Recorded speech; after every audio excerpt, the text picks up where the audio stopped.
আইয়ামে তাশরিক, তাকবীরে তাশরিক।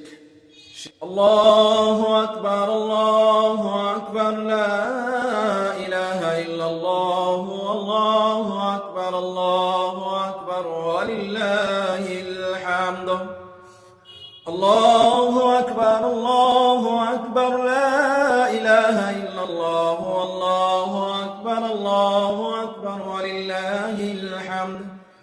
আল্লাহু আকবার, আল্লাহু আকবার, লা ইলাহা ইল্লাল্লাহ, আল্লাহু আকবার, আল্লাহু আকবার, ওয়া লিল্লাহিল হামদ।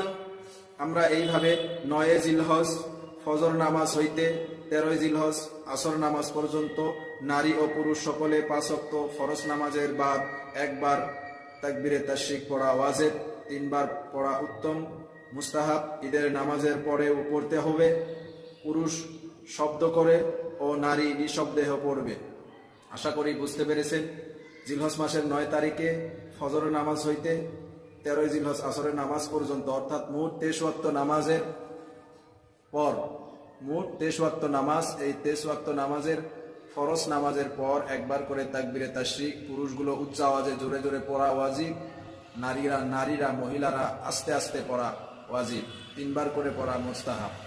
এখন এই 23 ওয়াক্ত নামাজ যদি আমি জামাতের সঙ্গে পড়ি, জামাতের সঙ্গে পড়লেও আদায় করতে হবে, একা একা পড়লেও আদায় করতে হবে।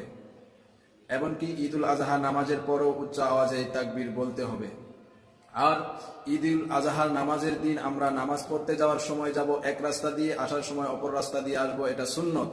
না আসলে যদি কোনো রাস্তা না থাকে তাহলে এক রাস্তা দিয়ে যাবো, এক রাস্তা দিয়ে আসবো, কোনো অসুবিধা নেই। আর আমরা যারা কুরবানি দিব, কুরবানি দেনেওয়ালা ব্যক্তিরা ঈদুল আজহার দিন সকালবেলায় কিছু না খেয়ে নামাজ পড়তে যাবেন। নামাজ পড়ে এসে কুরবানির পশুর গোশত দিয়ে দিনের প্রথম খাবারটা খাবেন, এটা মুস্তাহাব, সুন্নত।